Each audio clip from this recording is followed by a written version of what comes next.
नाज़रीन इकराम, अरशद नदीम का कच्चा किचन और उसकी जिम और उसका जो घर था गांव का, आबाई गांव, वो दिखाने के बाद कुछ लोगों के डिजिटल मीडिया के ऊपर हमें तवातर से कमेंट्स आ रहे थे।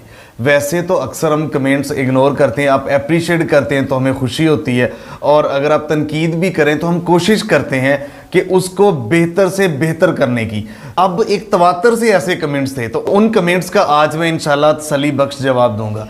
नाज़रीन इकराम, जिस तरह उन्होंने थ्रो फेंकी तो पूरी दुनिया में अरशद नदीम जिस तरह से उभर के सामने आया, तो हम भी पहुंचे उनके घर और उसके बाद हमने उनका मुकम्मल घर दिखाया, भाइयों के इंटरव्यूज़, उसकी वालदा का, वो क्या कहना चाहती है, किस तरह उसने खुशी का इजहार किया, और उसके साथ साथ जिस तरह हमने उनके घर का कच्चा आबाई किचन दिखाया, वो वायरल हुई, मिलियंस पे व्यूज़ हैं, आप देख रहे हैं। उसके बाद फिर हमने जिस तरह उसकी जिम दिखाई, जो कि एक खुद हैंडमेड जिम थी, कुछ बाहर की खरीदी हुई, खुद बनाई गई थी, घर में कच्ची ईंटों के ऊपर रख के वो जिम करते थे, वो भी वीडियो जो है ना पाकिस्तान में वायरल हुई, मिलियंस में गई, तो वो भी आप देख रहे हैं। तो सिर्फ हमारी नहीं, बाकी भी पाकिस्तान भर का मीडिया वहाँ पे आया, तो हमारा भी एक छोटा सा माइनर सा हिस्सा है, सबने वहाँ दिखाई और हमने भी वहाँ दिखाई। उसके बाद लोगों के कमेंट्स आए कि आप अरशद नदीम का कच्चा किचन क्यों दिखा रहे हैं और आप उसका पर्दा क्यों फाश कर रहे हैं। मैं आपको कमेंट्स बता रहा हूं जिनके मैं जवाब देना चाह रहा हूं। अरशद नदीम का कच्चा किचन आप क्यों दिखा रहे हैं? आप इस तरह की लोअर थर्ड क्लास जिम दिखा के आप क्या साबित करना चाहते हैं? उसका पर्दा क्यों चाक कर रहे हैं? उसको सरे बाजार आप इस तरह क्यों ला के आपने रखा हुआ है? और उसके साथ साथ फिर कमेंट्स आए कि आपने पहले क्यों नहीं अरशद नदीम के पास आए, पहले क्यों नहीं ये चीज़ें दिखाई, अब जब वो मशहूर हो गया तो आप यहाँ पहुँच गए। फिर इस तरह के कमेंट्स आए कि आप इसको खाने नोचने इसके फेम को आ गए।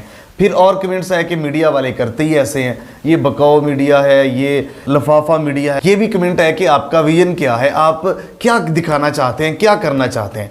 नाज़रीन इकराम, ये चंद सवाल थे जो मैंने सोचा कि इस तरह के सवाल जो है ना एक तवातर से थे, तो इनके जवाब देना ज़रूरी है। नाज़रीन इकराम, पहली बात तो ये कि अरशद नदीम की एक हाउसिंग कॉलोनी में बड़ी शानदार कोठी है, जिसका जिक्र खुद अरशद नदीम ने हामिद मीर के प्रोग्राम में किया कि जी हाँ, वो मेरी कोठी है। अच्छा, एक उनकी बड़ी ज़बरदस्त रिहाइश थी। अगर अरशद नदीम के घर वाले चाहते तो सारे का सारा पाकिस्तान का मीडिया वहाँ पे बुलाते और उस कोठी में सारे प्रोग्राम करते, वहाँ इंटरव्यूज़ देते। उन्होंने ऐसा नहीं किया। उसके घर वाले ये आबाई घर दिखाना चाह रहे थे। इसकी मिसाल मैं आपको देता हूं कि हम वहां पे पहुंचने के बाद हमने जो इंटरव्यूज़ किया, अब उसके भाई ने, जो मुझे उसका बड़ा भाई था, इंटरव्यू दे रहा है, इंटरव्यू में वो खुद कह रहा है कि आप देखें इस जिम से अरशद जिम कर रहे हैं और आप ये जिम दिखाएं। वो देखें सामने नजर आ रही है, ये देखें क्या कह रहा है। ये जिम आपके सामने पड़ी हुई है, ये इसका कुल वेट है जो 25 से 30 किलो है। इससे ज़्यादा अरशद के पास वेट ही नहीं है। अगर वो बाहर से जब भी इधर आता है, 6 माह रहे, 2 माह रहे, यही उसकी जिम है, ये जिम वो करता है। नाज़रीन इकराम, आपने सुना, उसका भाई खुद कह रहा है, उसके ये तो है कैमरे के सामने, कैमरे से ऑफ द रिकॉर्ड उसके भाइयों ने, वालिदैन ने कहा कि आप ये चीज़ें दिखाएं। उनके कहने पे हमने ये दिखाई। अब वो क्यों दिखाना चाह रहे थे वो जवाब दे सकते हैं, लेकिन जो हमें नज़र आया वो इसलिए दिखाना चाह रहे थे ताकि दुनिया को पता चले ये कौमी हीरो है, और हुकूमत ने उस तरह की सपोर्ट नहीं की। एक कोठी क्या कोई भी ले सकता है, लेकिन सपोर्ट नहीं थी। इनके मुकाबले में मैंने जैसे वीडियोस में कहा कि आप क्रिकेटर्स को जितने करोड़ों रुपए देते हैं, सियासतदान खाते हैं, पूरा मुल्क का बाकी माफियाज खाते हैं, तो एक कौमी हीरो है 40 साल बाद जिसने पाकिस्तान को गोल्ड मेडल लेके दिया, तो उसका हक नहीं बनता। तो ये घर दिखाने का मकसद ये था कि हुकूमत वक़्त की आंखें खोली जाएं ताकि वो अरशद नदीम को सपोर्ट करें। तो ये हमने दिखाया, मैं सिर्फ अपना नहीं कहूँगा, पाकिस्तान भर के मीडिया ने दिखाया, मेरा भी हिस्सा है। मिलियंस पे व्यूज़ हमारे आए, तो वहाँ पे लोगों ने देखा और हुकूमत की आंखें खुली, सिर्फ खुली नहीं, हुक्मरानों की आंखें फाड़ फाड़ के देखा, और अरशद नदीम को उन्होंने पैसों की इनामात की और मुखैर हजरात ने भी बारिश की। वजह क्या बनी? उनके घर वालों का फैसला और हमारा वहाँ पे पहुँचना। अब ये जवाब, और उसके बाद देखिए, अगर हम ना दिखाते, पाकिस्तान का मीडिया ना दिखाता, तो ये चीज़ें तो ना होती ना। पहले बहुत सारे लोग गोल्ड मेडल जीतते हैं और इस तरह इस लेवल पे उनका जो है ना अप्रिशिएट नहीं किया जाता, उनको इनामात से नहीं नवाजा जाता सिवाय क्रिकेट के।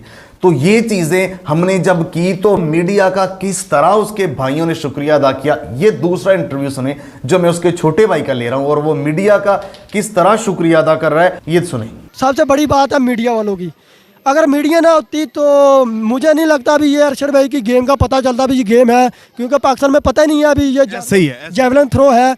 हमारे मीडिया भाई हमारे इधर आते रहे, उन्होंने आस्ता आस्ता बाहर बताया, लोगों को पता चला। ये आपने छोटे भाई की बात सुनी, अब मैं आपको उसके बड़े भाई की भी सुनाता हूं। वो भी मीडिया का किस तरह शुक्रिया अदा कर रहा है कि अगर मीडिया वाले ना होते तो ये चीजें ना होती, हाईलाइट ना होता, अरशद नदीम वायरल ना होता और अरशद नदीम को अप्रिशिएट ना किया जाता। वो मीडिया का शुक्रिया अदा कर रहे हैं। उसके बड़े भाई का सुने, ये देखिए। मीडिया को हम मुबारकबाद देते हैं जिन्होंने हमारे भाई के लिए दुआएं भी की और हमारे भाई को फेमस किया। ये आपने बड़े भाई का सुना। अब आपको दिखाने और सवालात का जवाब देने का मकसद ये है कि आप मेरे फैमिली मेंबर्स हैं, जिस तरह आप चाहते हैं मैं वैसा कंटेंट आपके सामने लाने की कोशिश करता हूं। तो ये आपके सवालात थे, एक तो उनके घर वाले चाहते थे, दूसरा वो क्यों चाहते थे वो भी मैंने आपको बताया, और हम क्यों चाहते थे ये भी मैंने जोर लगा लगा के उनकी ये चीजें दिखाई, हुक्मरानों की आंखें खोलने के लिए, थोड़ा जज्बाती भी हुआ। तो क्यों हुआ? अरशद नदीम के लिए। और उसके साथ साथ आपको बताऊं कि पहले ये सवाल था, पहले आप क्यों नहीं गए? यार जब कोई चीज सामने आती है, ऐसे बहुत सारे पाकिस्तान में छोटे खिलाड़ी, बड़े खिलाड़ी, हर किसी का हमें नहीं पता होता, हर किसी के हालात का नहीं पता होता। आप हमें बताया करें। मेरी कोशिश होती है कि जहां भी कोई जुल्म है, जहां भी मसला है, मैं पहुंचूं। मेरे पास जिसने भी हेल्प के लिए कहा कि हमारी ये आवाज़ उठाएं, मैंने उठाई है। अभी भी रावलपिंडी से एक माँ ने मुझे कहा कि अगली वीडियो में लगाऊंगा, उसने भी यही कहा।